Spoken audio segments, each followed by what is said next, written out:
John, man, it feels real good being a Kings fan right now. 3 game win streak with a chance tonight on national TV to be over 500 early on this season. I think it's what our 13th game.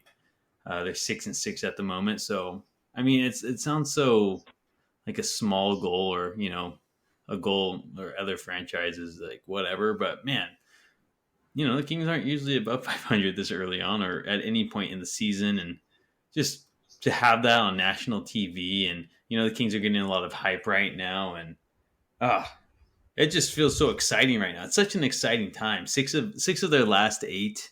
I just feel like I'm like rambling right now, man. But geez, like No, great, keep going. dude. I'm just pumped. I'm pumped to be a Kings fan right now. It feels good. It feels like we little bandwagon starting to form. Fox and Sabonis, the Fox and the Ox, Red Velvet, man, Band Aid Monk.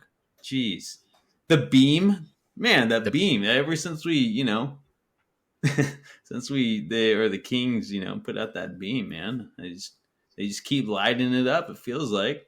Let's see if they can, light it up tonight against the Nets. But I feel like you're better at breaking it down. So what's going on, man? What's going on in Sacramento? I mean, what else do you need to know other than the Fox and the Ox and the Beam and the Band-Aid?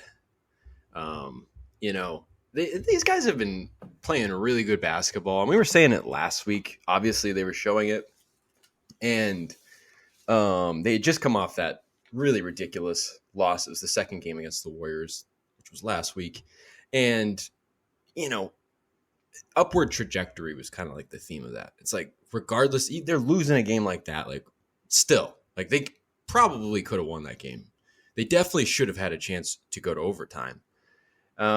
And everything that's just come after that, it's 3 wins that the Kings have just looked absolutely fantastic in. And before we get into that, I do want to touch upon the fact that you said the bandwagon thing.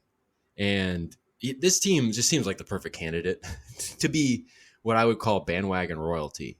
Just because they haven't won in a while. Nobody really has a reason to hate this franchise. It's not like they've ever been hated by anybody for the most part.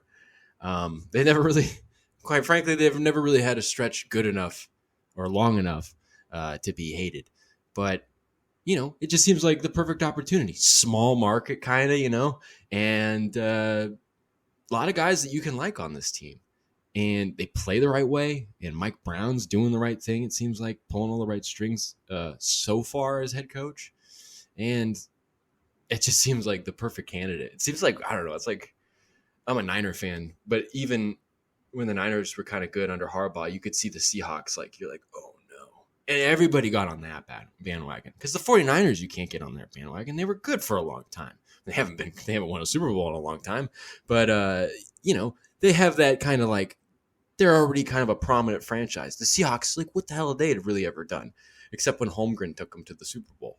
And so it was a perfect opportunity in the way they played. People like their characters. And I feel like I always make references to football when I'm trying to talk about basketball, but it really feels like that was the perfect. There's so many freaking Seahawks fans now. The Seahawks are one of the more popular franchises because of that stretch of time. It's just the way they just came in with a boom. And it just seems like the Kings, and I know they're 6-6 right now, so it's early.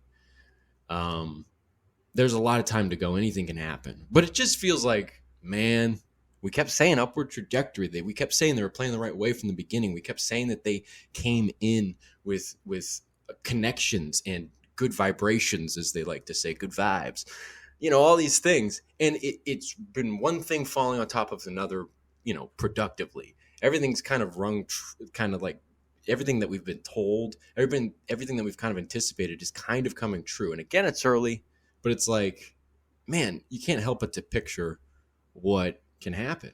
And man, I don't know. Get ready. It probably won't be annoying because this team hasn't made the playoffs in 16 years. But at least in year one, it won't be annoying. But get ready for bandwagon fans. I mean, it's going to be interesting too because I know that there are a lot of people. There are a fair amount of people in Sacramento who root for the Warriors, and most of those fans did not root for the Warriors, before about like 8 years ago, or so.